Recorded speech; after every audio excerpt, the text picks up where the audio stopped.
Bulatkan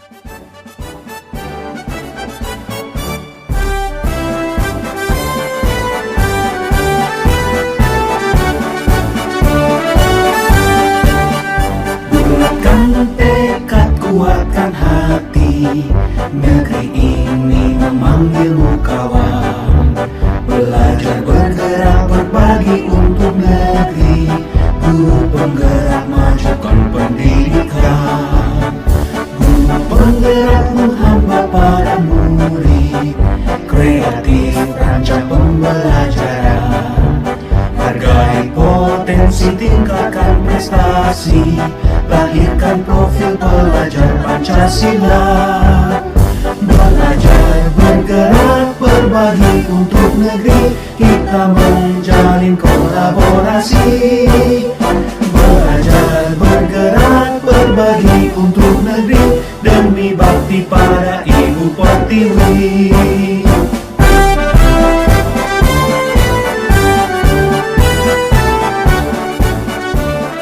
Assalamualaikum warahmatullahi wabarakatuh. Waalaikumsalam warahmatullahi wabarakatuh. Selamat pagi anak-anak. Pagi. Gimana kabarnya? Alhamdulillah. Oke, sesuai dengan kesepakatan, untuk hari ini kita akan membuat keyakinan kelas yang harus kalian sepakati. Tujuannya adalah untuk meyakinkan kalian bahwa ini adalah sebuah aturan yang dibuat oleh kalian, diyakini oleh kalian, sehingga ketika kalian melanggarnya, berarti kalian tahu konsekuensi yang kalian buat ini adalah dari hati nurani kalian. Siap? Ya. Ibu bagi menjadi 5 kelompok. Masing-masing nanti per kelompok kalian boleh mencatat 2 atau 3 permasalahan yang akan dibuat keyakinan kelas, ya. Nanti setelah kalian buat di dalam kelompok, sepakati dari kelima misalkan atau dari keempat kertas ini, kalian tulis bikin keyakinan yang benar-benar urgent, yang harus dilakukan di kelas 8B. Poin mana-mana saja, paham? Nih, Ibu bawa kertas apa ini? Oke, kalian nanti catat di sini. Ibu akan bagikan kertas origaminya ke masing-masing kelompok. Tetapi nanti kalian dalam pembuatan hanya 1 poin yang kelompok kalian sepakati ya. Siap ya? Ibu bagikan ya kertasnya.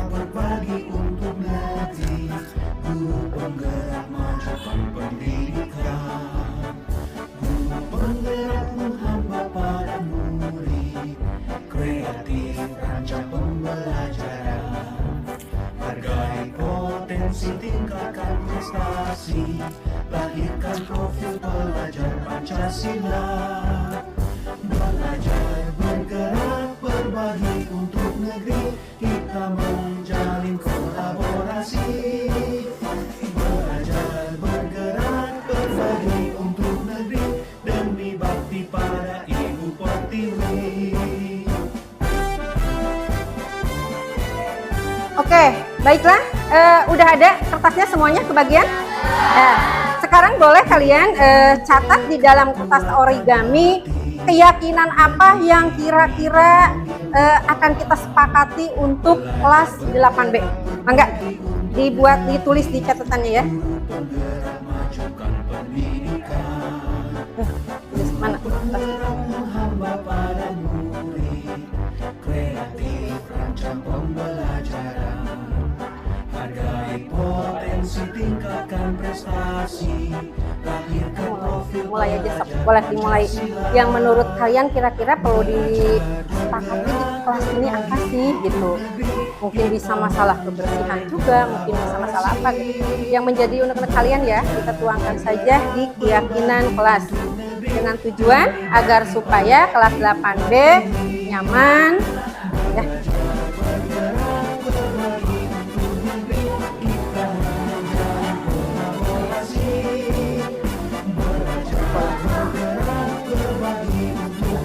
Nanti ditulis dalam sepakati, nanti kalian berunding dulu ya.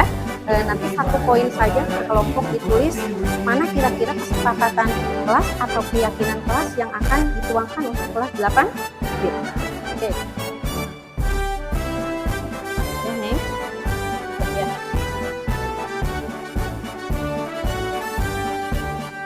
Bulatkan tekad, kuatkan hati, negeri ini Boleh satu orang atau catatan 1, 2.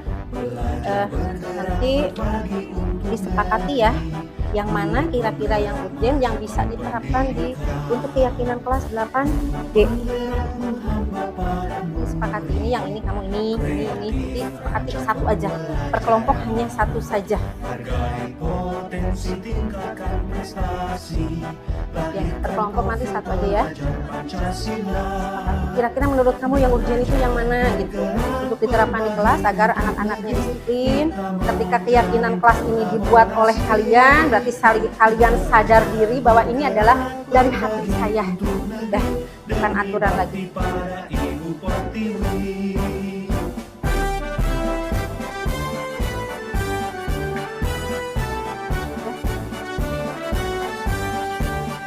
bulatkan tekad, kuatkan hati. Mangga, udah selesai. Nanti rundingkan, ambil satu saja yang penting. Nanti kita tempel di ya, di depan. Oke, udah semuanya? Udah semuanya? Udah kalian berunding dengan perkelompoknya, kira-kira 1 poin yang penting untuk keyakinan kelas 8B. Sudah?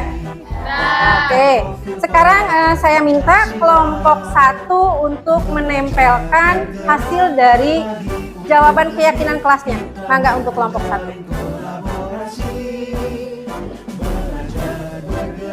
Berbagi untuk negeri, demi bakti pada Ibu Pertiwi. Kelompok 2. Berbagi untuk negeri, kita menjalin kolaborasi. Kelompok 3. Berbagi untuk negeri, demi bakti pada Ibu Pertiwi. Demi bakti pada Ibu Pertiwi. Kelompok 4.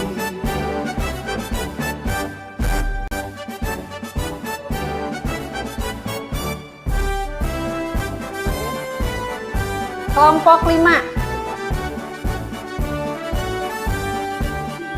Bulatkan tekad, kuatkan hati, negeri ini memanggilmu kawan.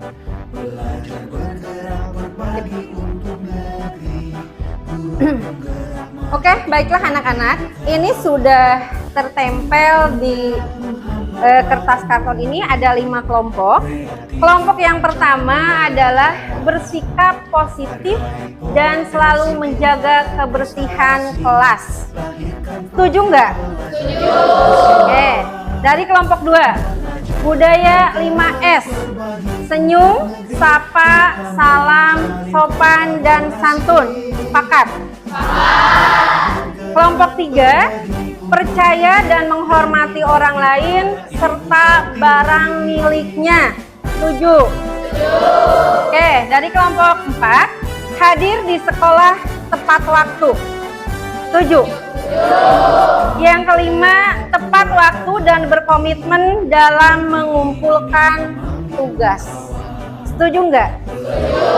Oke, kalau misalkan ini poin ini sudah kalian sepakati, udah disetujui, berarti yang 5 poin ini termasuk ke dalam keyakinan kelas 8B.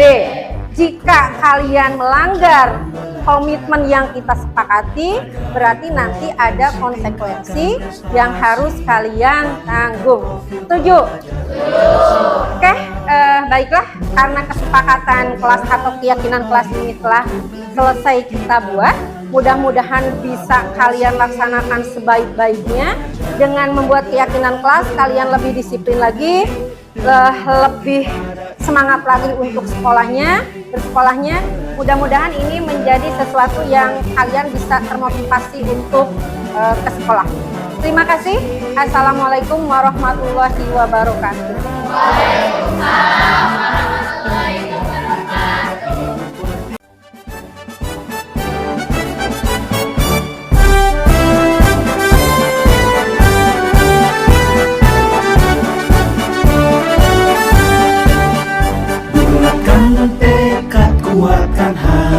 Negeri ini memanggilmu kawan.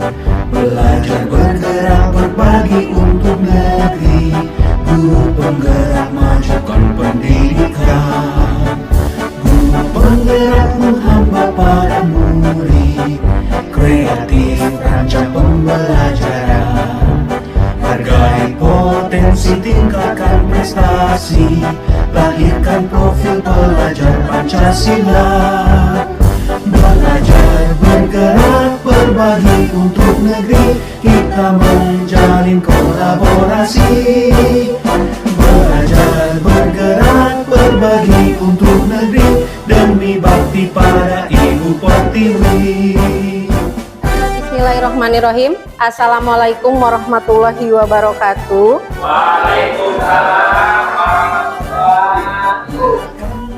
Selamat pagi menjelang siang, ibu-ibu SMP 1 Surade yang terhormat.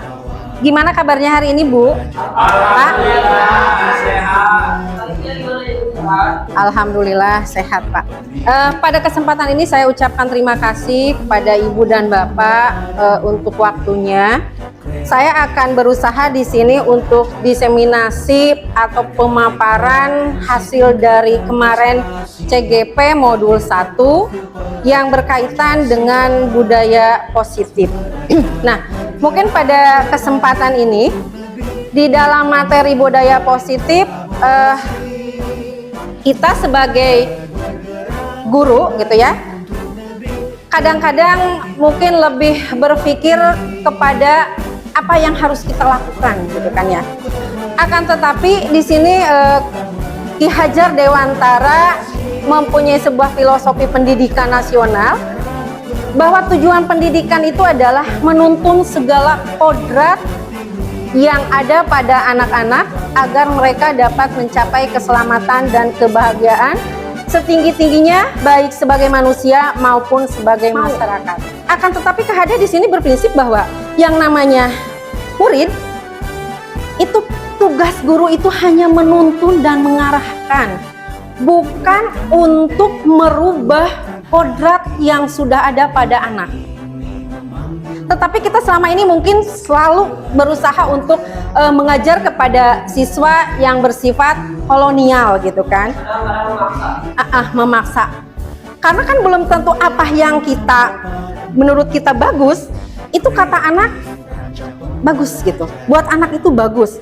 Karena sebetulnya tugas kita sebagai guru itu hanya menuntun dan mengarahkan. Nah, ketika anak misalkan sudah dituntun dan diarahkan, mungkin ada yang belok kanan, yang belok kiri gitu kan. Itu tergantung dari kemauan dia. Cuma kita sekarang berprinsip bahwa sesuai dengan KHD, yang namanya pendidikan itu menuntun dan mengarahkan kodrat yang ada pada anak. Kodrat itu kan ada dua. Ada yang disebut dengan kodrat alam, ada yang disebut dengan kodrat zaman. Nah, kodrat ini nggak bisa gitu.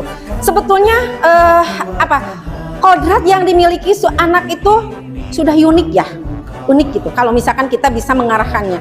Akan tetapi kita selalu berusaha untuk, ayo kamu harus begini, ayo nak kamu seperti ini, ayo nak kamu seperti ini gitu kan. Harusnya seperti itu yang kita tuntut selama ini. Nah, mulai dari hari ini pembelajaran apa yang diarahkan oleh KHD, seandainya kita pembelajarannya sesuai dengan tujuan pendidikan, itu mungkin ke anaknya juga lebih enak gitu. Jadi anak juga lebih, oh iya ya, pembelajaran seperti ini lebih terarah gitu. Nah, kalau sudah menuntun pendidikan yang apa yang KHD utarakan, pembelajaran berpihak pada murid, pembelajaran yang siswa itu selalu berpikir bahwa ilmu itu butuh gitu kan. Kemarin saya terinspirasi dengan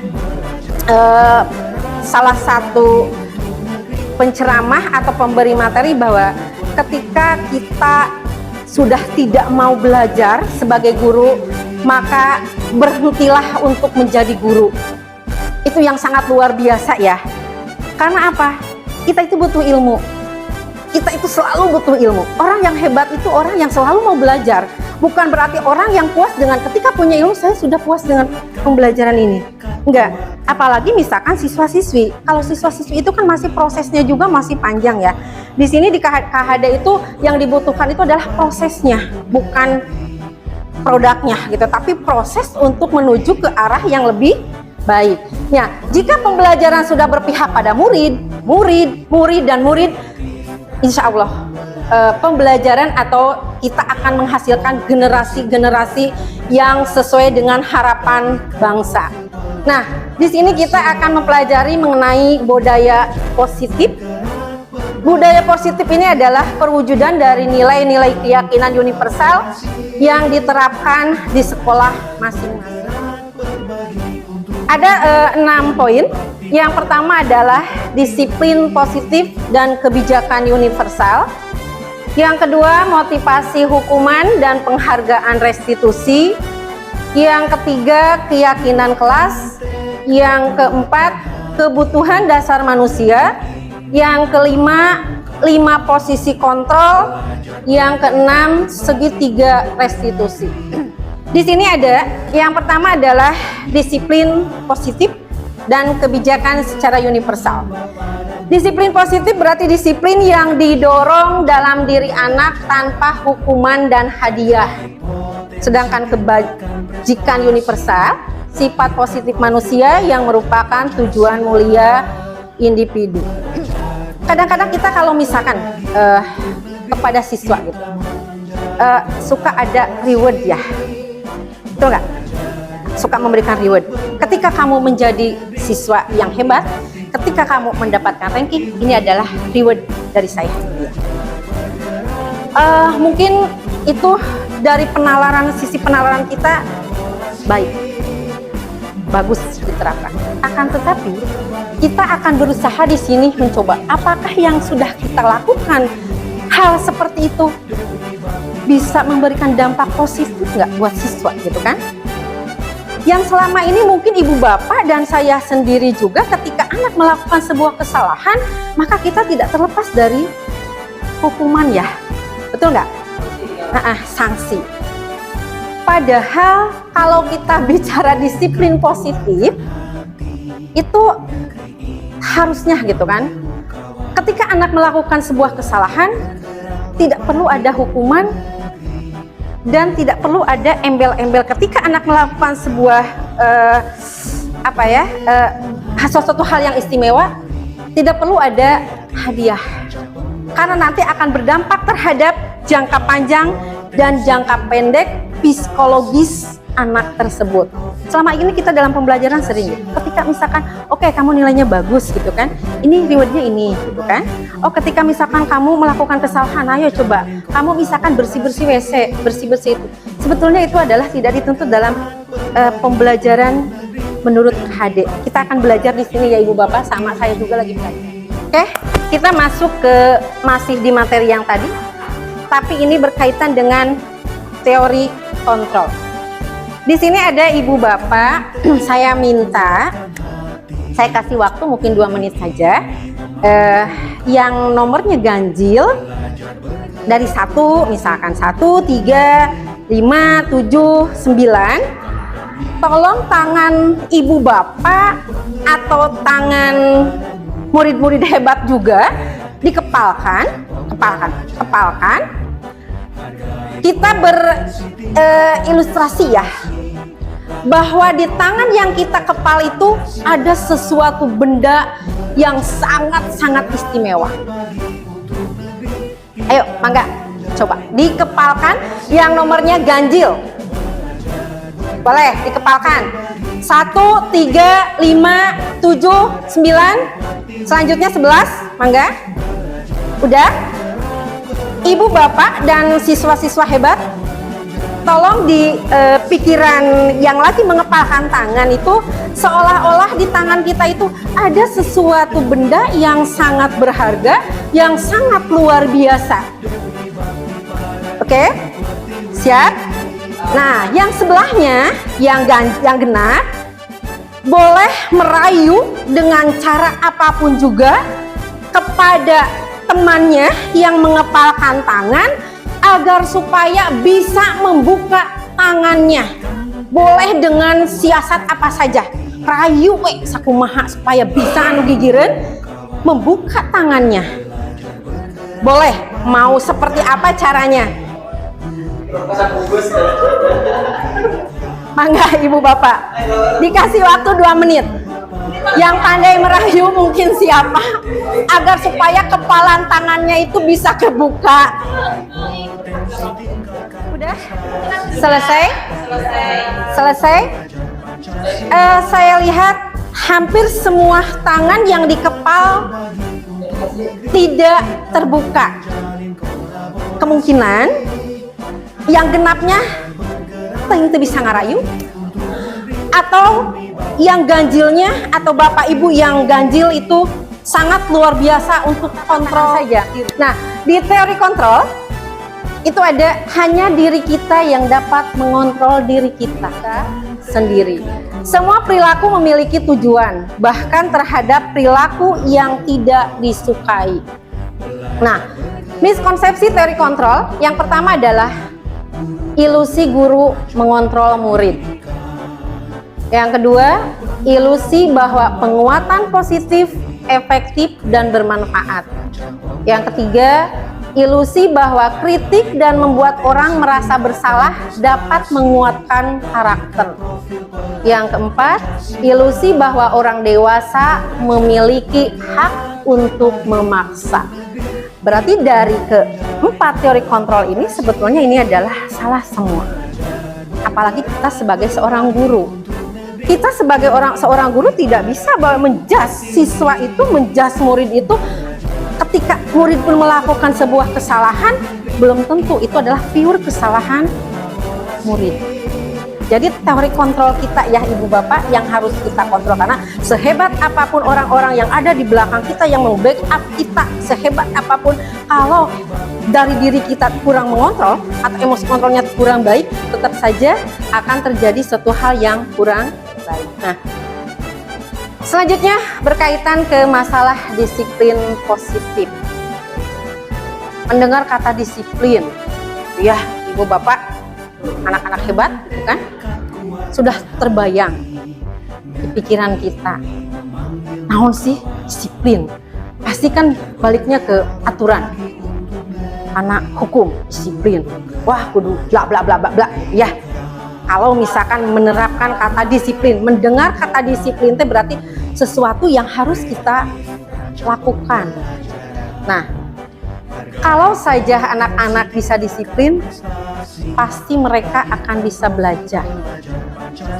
Akan tetapi di sini kita harus legowo, kita sebagai guru harus bisa membuka diri bahwa siswa itu butuhnya itu dituntun loh, diarahkan gitu. Tidak semua siswa atau tidak semua anak itu siap dengan konsekuensinya, atau mereka itu sudah mulai bisa berpikir bahwa saya itu mampu loh untuk disiplin. Tidak semuanya. Tetap harus ada arahan atau ada bimbingan dari kita sebagai guru. Nah, disiplin itu bisa dikatakan sebagai patuh atau aturan. Larinya kepada hukuman atau konsekuensi. Coba kita bahas lagi mengenai kata disiplin ya. Kata disiplin berasal dari bahasa Latin yaitu disciplin, yang artinya belajar. Kata disiplina juga berasal dari akar kata yang sama dengan disciple atau murid atau pengikut. Untuk menjadi seorang murid atau pengikut, seorang harus paham betul alasan mengapa mereka mengikuti suatu aliran atau ajaran, sehingga motivasi yang terbangun adalah motivasi intrinsik bukan ekstrinsik. Nah, yang membedakan adalah motivasi itu dari dalam diri kita. Kalau kita merasa bahwa motivasinya X dari luar, biasanya itu ada unsur keterpaksaan. Beda dengan siswa atau dengan kita sebagai guru yang merasakan bahwa ini adalah inovasi intrinsik dari dalam diri kita, kemauan kita gitu. Kalau dari X seolah-olah itu adalah paksaan, sekalipun itu aturan. Karena kan kalau aturan itu biasanya lebih bersifat universal, beda dengan yang ada di diri kita. Nah, sebagai pendidik, tujuan kita adalah menciptakan anak-anak yang memiliki disiplin diri, sehingga mereka bisa berperilaku dengan mengacu pada nilai-nilai kebajikan universal dan memiliki motivasi intrinsik bukan ekstrinsik. Itu sesuai dengan pemahaman Ki Hajar Dewantara. Nah, selanjutnya mengenai kebajikan universal. Ki Hajar Dewantara maupun Gianni Gosen mengartikan disiplin sebagai bentuk kontrol diri, yaitu belajar untuk kontrol diri agar dapat mencapai suatu tujuan mulia. Kita namakan nilai-nilai tersebut sebagai nilai kebajikan universal, virtues yang universal, yaitu nilai-nilai kebajikan yang disepakati bersama lepas dari suku bangsa, agama, bahasa, maupun latar belakangnya. Mengenai profil pelajar Pancasila, yang pertama beriman, bertakwa kepada Tuhan Yang Maha Esa dan berakhlak mulia. Yang kedua mandiri. Yang ketiga bernalar kritis. Yang keempat bergotong royong. Yang kelima kreatif. Tujuan mulia dari penerapan disiplin positif adalah agar terbentuk murid-murid yang berkarakter, berdisiplin, santun, jujur, peduli, bertanggung jawab, dan merupakan pembelajar sepanjang hayat sesuai dengan standar kompetensi lulusan yang diharapkan. Nah, yang kedua adalah selanjutnya motivasi, hukuman, dan penghargaan restitusi. Teori motivasi ya, atau teori dorongan, memotivasi gitu. Kalau orangnya berarti kan memotivator. Sebagai seorang guru, saat Anda hadir mengajar di kelas tepat waktu, saya tanya mungkin ini ke ibu bapak guru. Motivasi apakah yang mendasari tindakan Anda?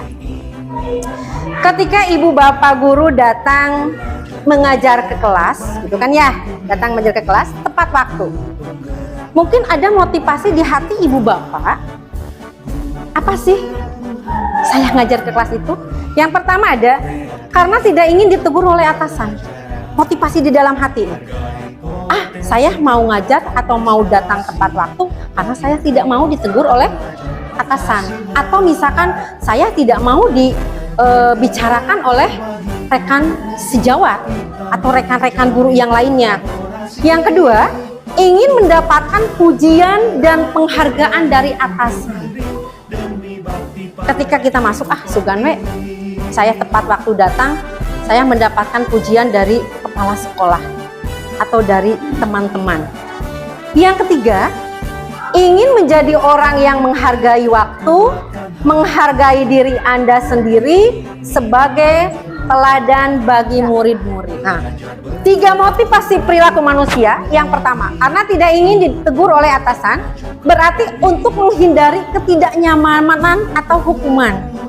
Seandainya saya tidak datang tepat waktu, sieun ku kepala sekolah dihukum atau dibicarakan.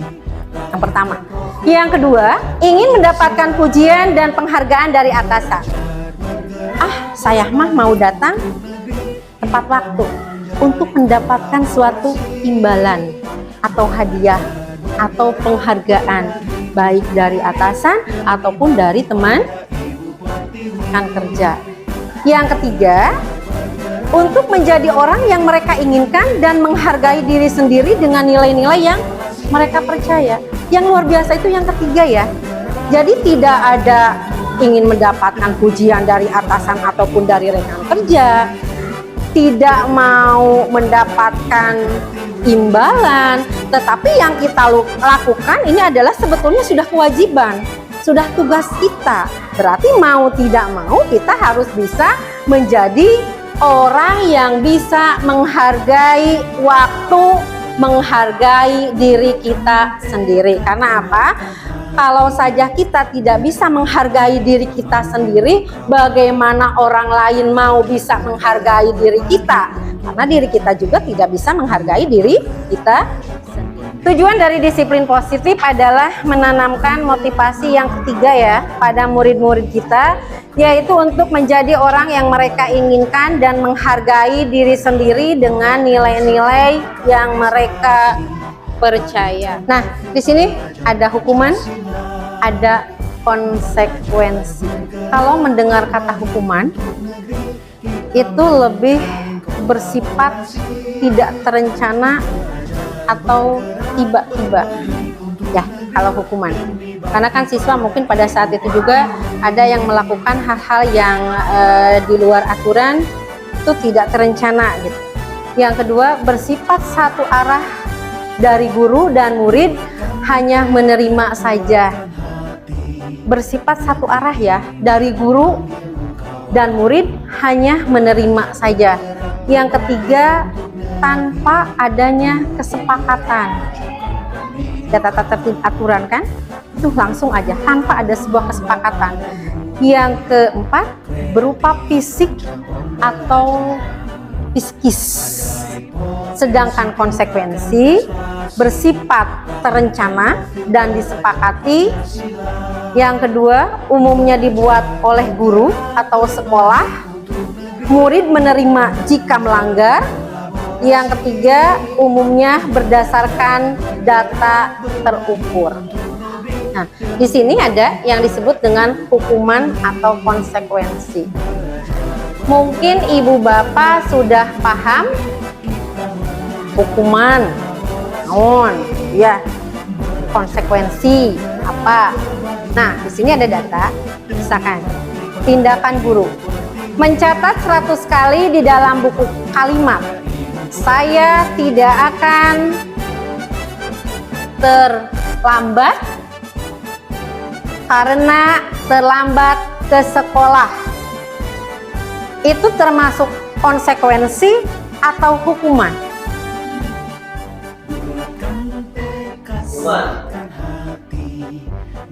Mencatat 100 kali, ya, mencatat 100 kali, saya tidak akan terlambat ke sekolah karena terlambat ke sekolah. Hukuman apa konsekuensi, Bu? Konsekuensi mah kayak udah ada penjelasan gitu kan.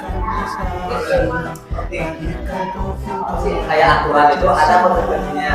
Kalau itu mah terkesan tiba-tiba itu hukuman kan. Oke, yang kedua, lari mengelilingi lapangan. Lari mengelilingi lapangan basket 2 kali karena terlambat hadir di sekolah. Hukuman apa konsekuensi? Tapi nanya dulu, Bu, itu udah ada FB-nya di awal ya, kalau misalkan terlambat sekolah itu kan ada harus turun di lapangan gitu. Itu disebutnya konsekuensi. Tapi kalau mendadak hukuman. Iya, tapi kan itu bicaranya ke aturan, ada tata tertib.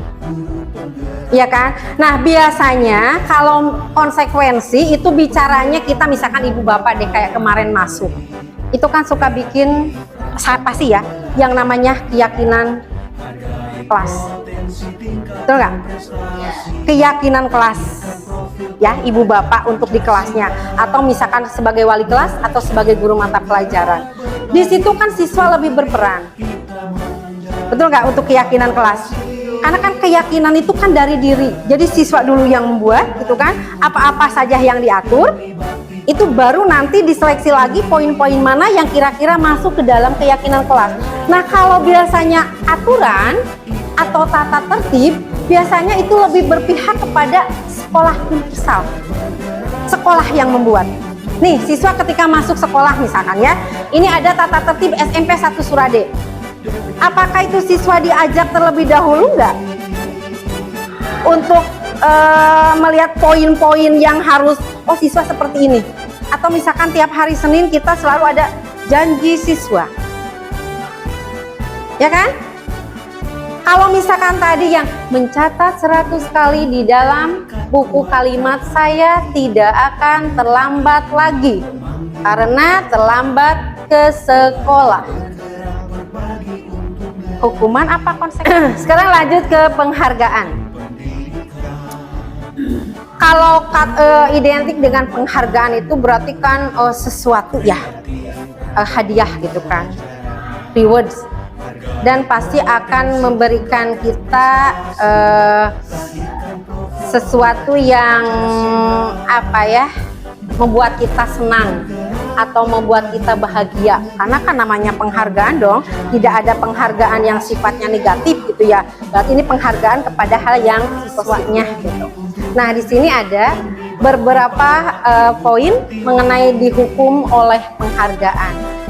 Yang pertama adalah dengan adanya penghargaan ini seolah-olah kita itu merasa wah, kita memberikan penghargaan. Tetapi kita harus berpikir atau dampak bagi yang lainnya gitu kan. Di sini ada mungkin hukuman itu akan berpengaruh jangka pendek dan jangka panjangnya. Yang kedua, penghargaan mungkin bersifat tidak efektif. Yang ketiga, penghargaan bisa merusak hubungan. Yang keempat, penghargaan menurunkan kualitas. Yang kelima, penghargaan mematikan kreativitas. Yang ketujuh, penghargaan bisa menghukum. Pernah saya membaca atau melihat gitu ya, yang kasus yang penghargaan merusak hubungan. Misalkan begini. Contoh misalkan di kelas. Ada seorang siswa yang mendapatkan ranking ke-1 misalkan ya. Awalnya baik-baik saja dengan rekan temannya. Kan sebetulnya sekarang itu harusnya gitu ya, sekolah itu tidak menggunakan sistem ranking. Karena kita harus sadar bahwa siswa-siswi itu, anak-anak itu semuanya unik, semuanya itu hebat, semuanya mempunyai kemampuan yang luar biasa. Tetapi dengan ada ranking seolah-olah ada menjembatani bahwa oh ini si A ini begini, si B ini begini gitu. Itu akan memberikan dampak hukuman psikologis bagi anak-anak yang lainnya. Makanya sekarang banyak sekolah-sekolah yang sudah tidak menerapkan lagi atau sudah tidak ini ranking lagi gitu ya Pak. Tidak menyebutkan ranking lagi ini ke-1, ke-2, sekalipun itu penghargaan mungkin menurut kita bagus gitu untuk memotivasi ke teman-temannya. Tetapi kita harus bicara ke psikologis anak-anak yang lainnya. Itu yang awalnya si anak itu baik-baik saja dengan temannya gitu kan. Nah, saya ambil contoh yang merusak hubungan ya Bu, Pak. Akan tetapi dengan kejadian tersebut si A mendapatkan ranking 1, memberikan rasa yang sedikit kesel gitu ya. Oh berarti dia loh yang bagus gitu kan. Masih mending kalau siswa tersebut bisa berpikir, ini adalah motivasi untuk saya bisa mengejar teman saya. Dia bisa kok, saya tidak. Tapi anak yang berpikir bahwa ini adalah, oh saya itu bodoh, saya itu biasa-biasa saja. Udah saya tidak mau berteman dengan si A karena dia itu hebat. Menurut kita itu bagus, ya betul nggak Ibu Bapak? Itu adalah sebuah motivasi, ya untuk memotivasi anak. Akan tetapi bagi psikologis anak yang lain, apakah ini menjadi sebuah dorongan? Apakah ini menjadi sebuah motivasi? Ini akan merusak hubungan terhadap si anak tadi, yang satu mendapatkan ranking bagus, yang lainnya tidak mendapatkan ranking. Ya, jadi sekarang banyak yang luar biasanya sekolah-sekolah itu yang tidak menerapkan atau memakai ranking lagi, karena berpikir bahwa anak semuanya adalah hebat, anak semuanya adalah bagus. Jadi tidak dilihat lagi dari nilai si A, nilai si B, nilai si C, tetapi bagaimana untuk bisa anak tersebut mempunyai karakter yang bagus dengan cara guru tugas kita adalah menuntun dan mengarahkan. Saat kita berulang kali menjanjikan hadiah kepada anak-anak agar berperilaku bertanggung jawab, atau kepada seorang guru agar mempelajari sesuatu yang baru, atau kepada seorang karyawan agar melakukan pekerjaan yang berkualitas, kita sedang berasumsi mereka tidak dapat melakukannya atau mereka tidak akan memilih untuk melakukannya. Karena apa?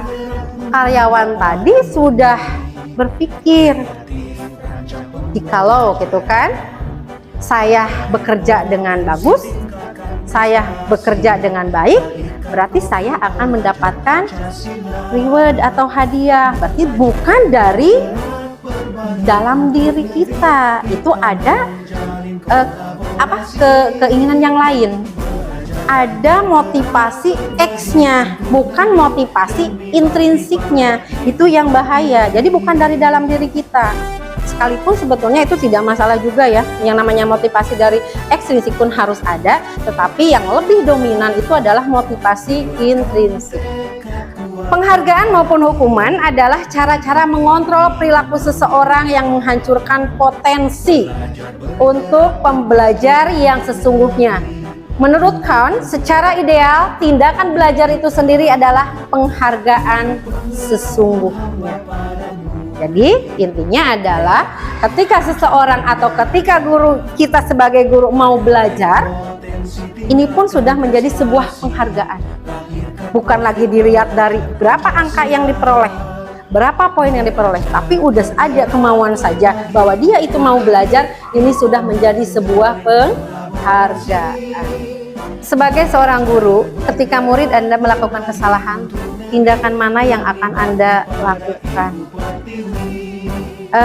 Ini ilmu yang saya peroleh sangat luar biasa ya, Bapak Ibu gitu kan. Karena dengan adanya restitusi atau segitiga restitusi ini akan memberikan dampak yang positif baik bagi psikologis anak ataupun bagi kita seorang guru untuk mengetahui apa yang harus kita lakukan. Karena selama ini kita sebagai guru kadang-kadang tidak melihat akar permasalahan apa yang anak tersebut ada di hatinya, tapi kita suka tiba-tiba, oh anak ini begini, anak ini begini. Dengan adanya segitiga restitusi gitu kan,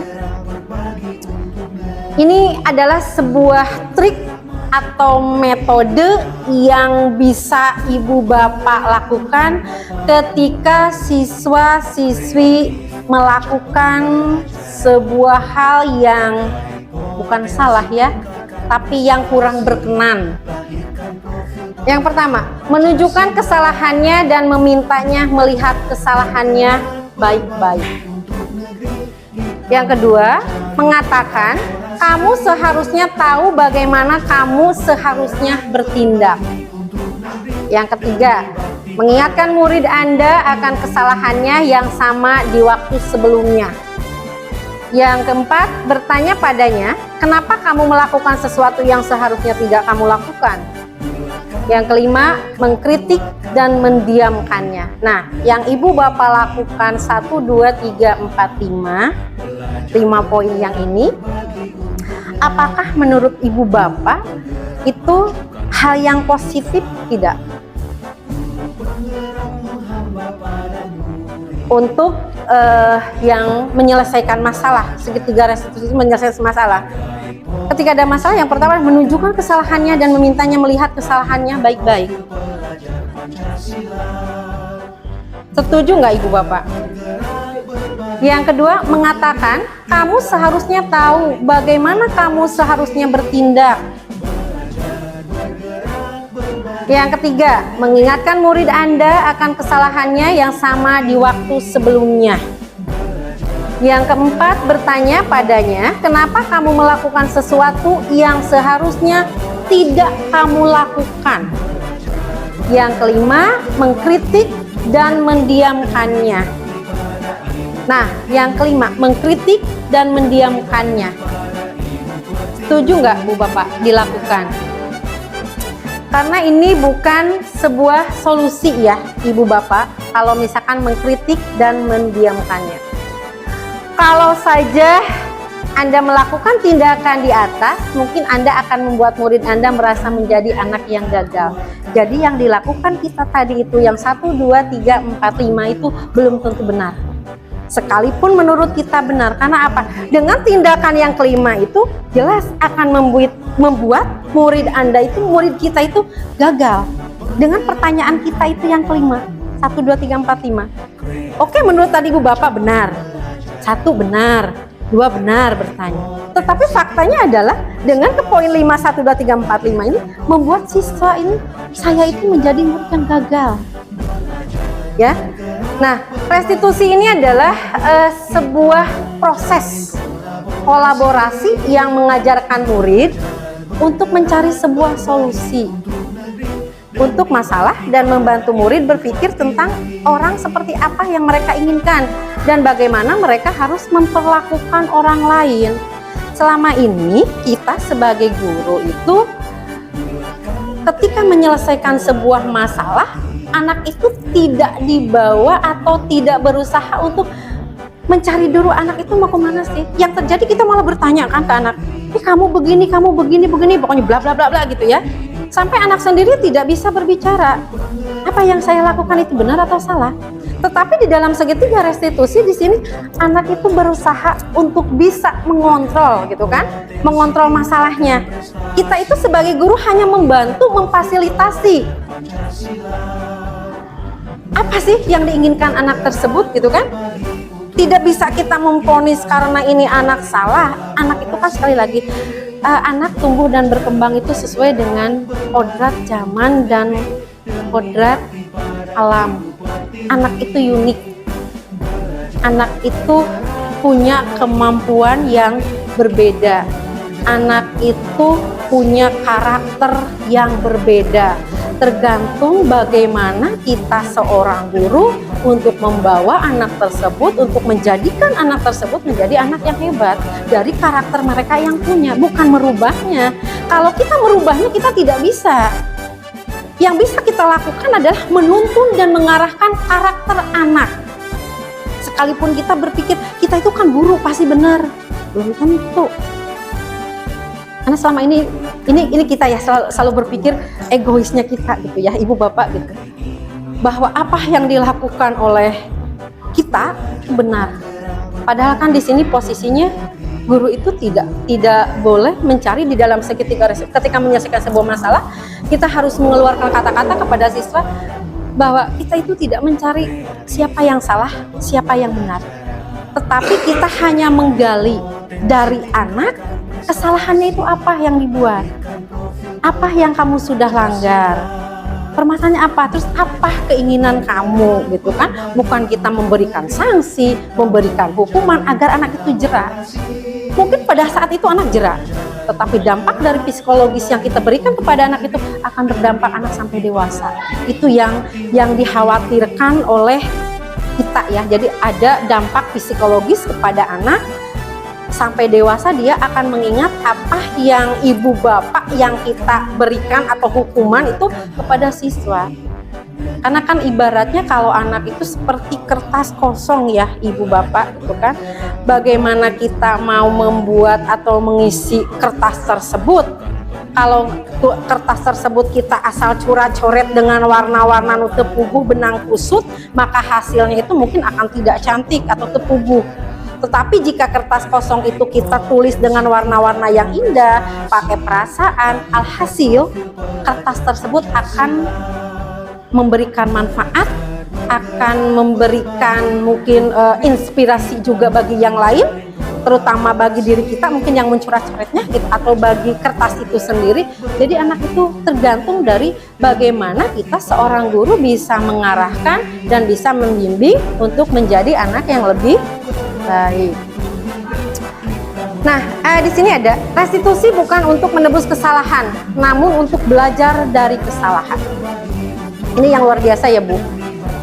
Jadi ketika ada segitiga restitusi gitu ya, ini bukan untuk menebus kesalahan anak, akan tetapi adalah untuk belajar dari kesalahan.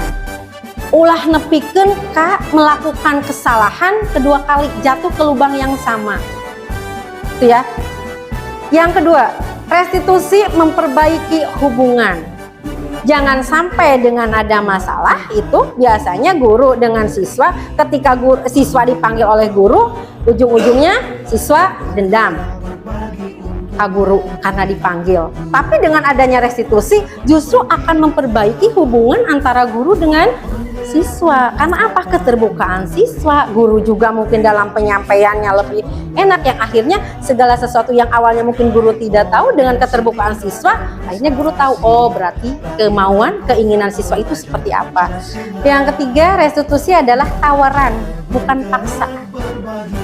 Makanya saya yakin ibu bapak itu sudah membuat ketika masuk awal pembelajaran, kita diuntungkan dengan kemarin semester masuk ya Bu, membuat keyakinan kelas. Itu kan ada tawaran juga ya di keyakinan kelas. Yang keempat, restitusi menuntut untuk melihat ke dalam diri, bercermin ke diri kita. Apa sih yang sudah dilakukan oleh kita? Apa sih yang kesalahan kita? Oh berarti yang seperti ini tidak perlu dilakukan lagi. Restitusi mencari kebutuhan dasar yang mendasari sebuah tindakan. Restitusi fokus pada sebuah solusi gitu ya. Dengan adanya restitusi berarti kan harus ada solusinya. Bukan dengan adanya segitiga restitusi atau restitusi ini malah memperpanjang masalah. Tetapi dengan adanya restitusi harus menuntaskan atau fokusnya, intinya itu kepada sebuah solusi. Restitusi mengembalikan murid yang berbuat salah pada kelompoknya. Jadi intinya begini, jika siswa membuat sebuah kesalahan, dia menyadari dari dia sendiri, dan ketika dia udah sadar dengan konsekuensinya seperti apa, ketika dia kembali ke kelompoknya, dia merasa tidak melakukan sesuatu yang terlalu oleh gurunya gitu ya, ibu bapak. Ini di keyakinan kelas. Keyakinan kelas ibu bapak sudah buat semua di keyakinan kelas masing-masing. Nah, keyakinan kelas ini adalah nilai-nilai kebajikan universal yang telah disepakati secara tersirat dan tersurat, lepas dari adanya latar belakang suku, negara, bahasa, maupun agama. Mengapa keyakinan kelas? Kok tidak peraturan kelas saja? Ya, betul nggak? Kenapa harus keyakinan kelas? Tidak peraturan kelas saja. Tadi saya sempat sekelumit membahas mengenai peraturan dan keyakinan. Mungkin ibu ada yang tahu? Keyakinan sepakat antara murid atau dengan yang lainnya, peraturan diatur di guru. Oke, Bu Kenti bagus, sepihak. Gimana Bu Aminah? Kenapa tidak keyakinan? Kenapa keyakinan tidak peraturan kelas saja? Kalau menurut saya, kalau keyakinan itu dari Diri. soalnya lahir dari yang jalan. Tapi kalau yang laki-laki itu peraturan itu biasanya hanya Yakin universal ya Bu ya. biasanya. Jadi biasanya kalau guru sama murid itu yang buat, murid yang harus menaati. Berarti jawabannya cukup hebat ya Bu, Bapak cukup pintar semua. Berarti Ibu Bapak kita sepakat setuju bahwa tidak perlu ada peraturan, tetapi keyakinan kelas saja. Karena keyakinan itu biasanya timbul dari hati nurani gitu ya, dari dalam diri, dan ketika melakukannya juga tidak ada unsur keterpaksaan. Sedangkan peraturan itu lebih identik kepada unsur keterpaksaan. Nah, di situ ada peraturan, ada nilai kebajikan yang dituju. Peraturan, kembalikan barang ke tempatnya. Nilai kebajikan yang dituju adalah bertanggung jawab ya, karena harus mengembalikan lagi kepada tempatnya. Yang kedua, dilarang mengganggu orang lain. Sifat kebajikannya apa Bu? Nilai kebajikannya saling menghormati atau saling menghargai ya Bu Aminah. Yang ketiga, hadir di sekolah 15 menit sebelum pembelajaran dimulai. menghormati orang lain dan komitmen, dilarang melakukan kekerasan, nilai kebajikannya keamanan, saling menghormati, dilarang menggunakan narkoba. Berarti nilai kebajikannya adalah untuk kesehatan dan lain-lainnya. Saya contoh membuat di sini contoh keyakinan kelas yang saya ajar ya Ibu Bapak di kelas 9F gitu kan, dan ada di kelas 8-nya, mungkin ini anak-anak di kelas 8. Di kelas 8 itu saya coba dengan setiap anggota kelas perlu belajar. Semua anak belajar. Kenapa? Anak yang hebat itu pasti butuh ilmu gitu. Jadi akan belajar. Jadi pelajar sepanjang hayat. Setiap anggota kelas perlu senang. Kenapa?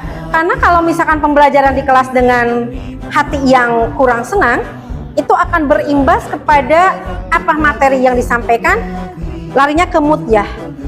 Berarti tidak serius lagi, pasti kepikiran gitu. Berarti anak semuanya harus senang. Setiap anggota kelas perlu melakukan tugas.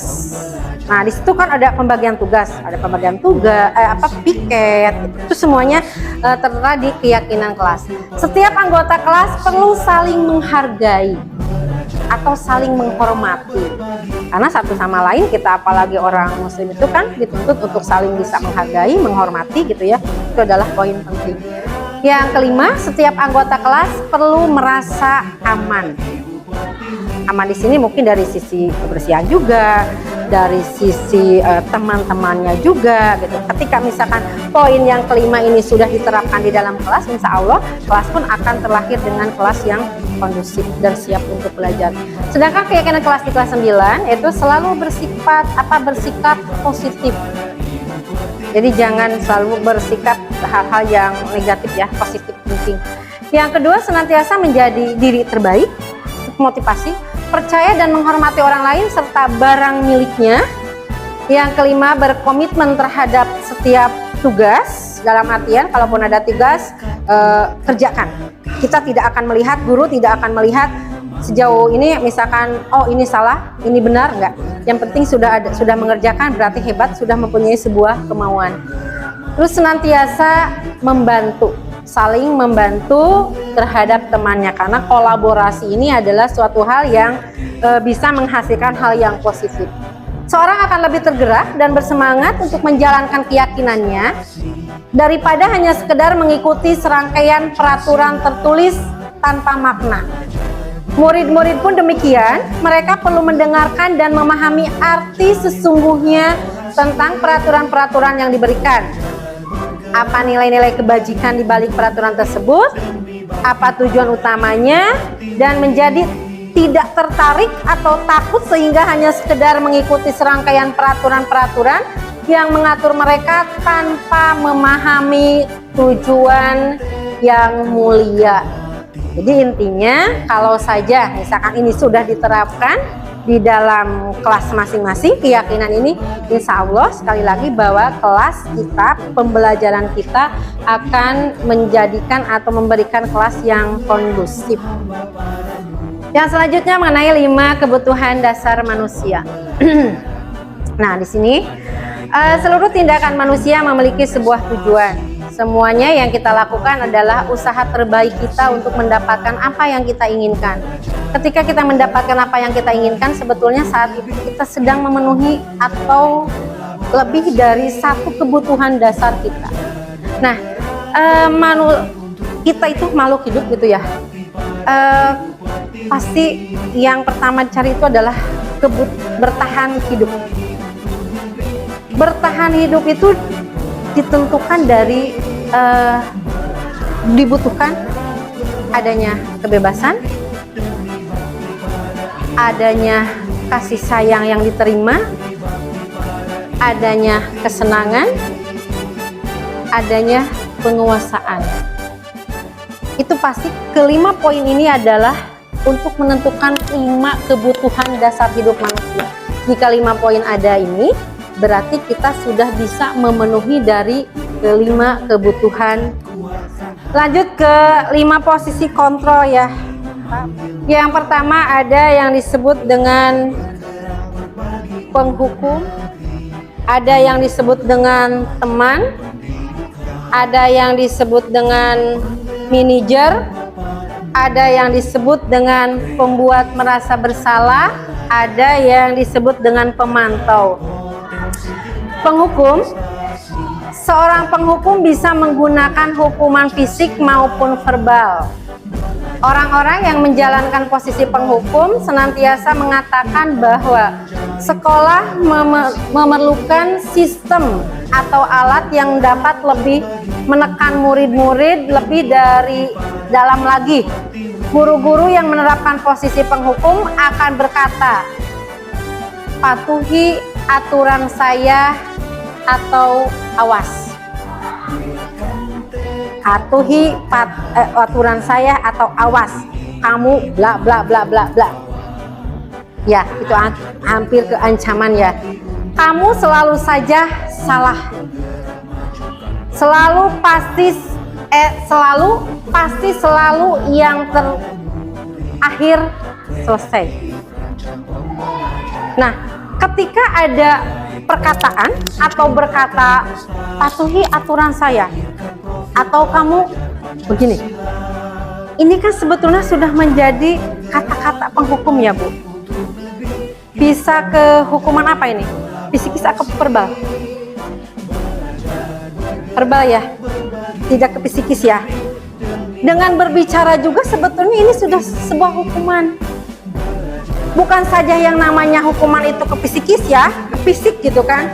Tetapi dengan perkataan pun ini sudah menjadi sebuah hukuman. Apakah siswa tersebut akan menerima atau akan berpikir bahwa dengan kata-kata kita itu nanti jangka panjangnya itu seperti apa gitu. Hati-hati ibu bapak dengan cara kita mungkin berbicara juga ke siswa gitu ya. Jangan sampai memberikan dampak yang tidak baik atau yang kurang baik bagi psikologis anak kita. Yang kedua, sebagai 5 posisi kontrol adalah sebagai teman.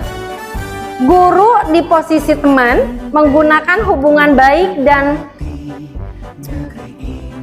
humor untuk mempengaruhi seseorang. Mereka akan berkata, ayo bantulah demi bapak, atau ayo bantulah demi ibu. Yuk bantulah misalkan ini membersihkan kelas demi ini, ayo kerjakan ini demi ibu misalkan. Itu suka ada hukuman ya, tapi bicara ini bukan masalah hukuman, ibaratnya ke teman, ayo misalkan bantu bapak agar tugas ini cepat selesai. Itu ibaratnya teman dengan teman ya, guru ke teman. Jadi tidak ada kata-kata lagi yang seperti tadi, awas gitu kan, hukuman atau teguran. Yang ketiga adalah guru sebagai manajer. Manajer adalah posisi di mana guru berbuat sesuatu bersama dengan murid, mempersilahkan murid, mempertanggungjawabkan perilakunya, mendukung murid agar dapat menemukan solusi atas permasalahannya sendiri. Seorang manajer akan berkata, apa yang kita yakini? Atau apakah kamu meyakininya? Sebagai manajer ya, kata-kata manajer ya. Jika kamu meyakininya, apakah kamu bersedia memperbaikinya? Jika kamu memperbaiki ini, hal ini menunjukkan apa tentang dirimu?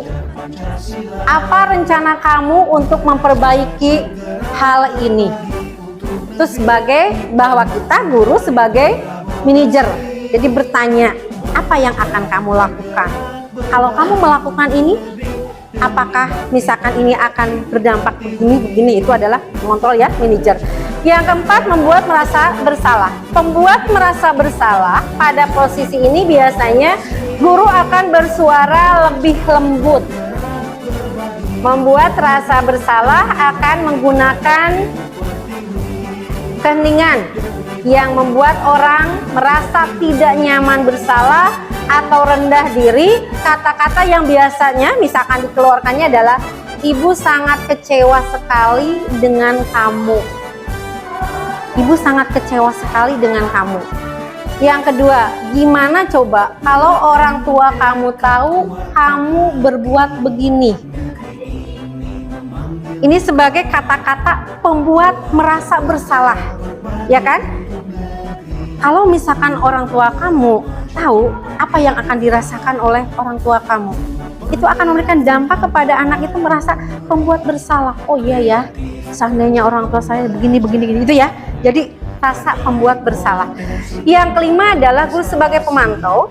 Posisi pemantau berdasarkan pada peraturan dan konsekuensinya dengan menggunakan sanksi atau konsekuensi dapat memusnahkan hubungan pribadi kita dengan murid sebagai seseorang yang menjalankan pesan mantau.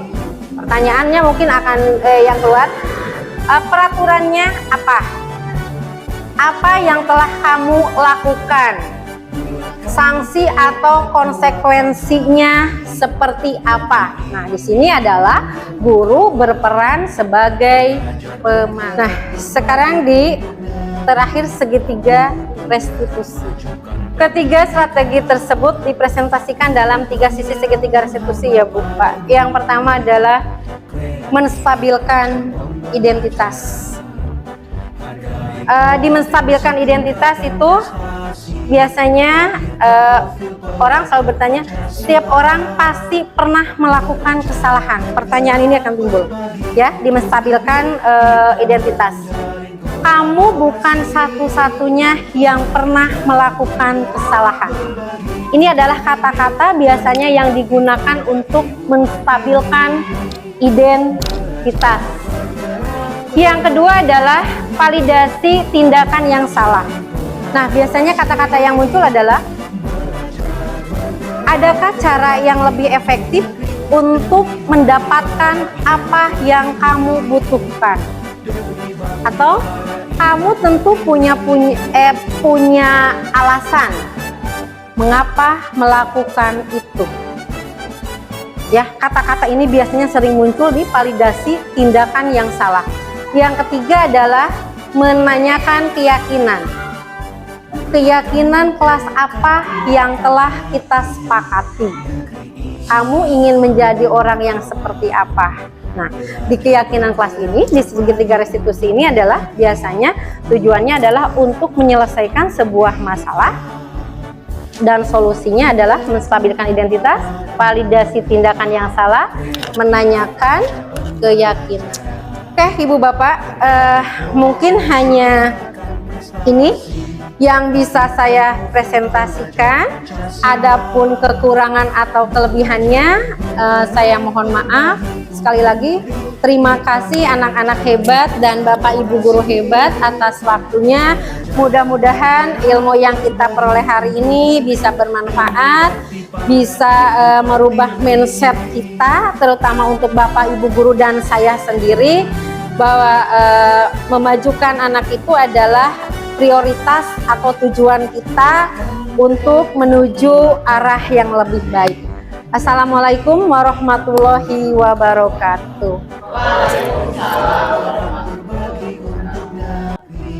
Guru penggerak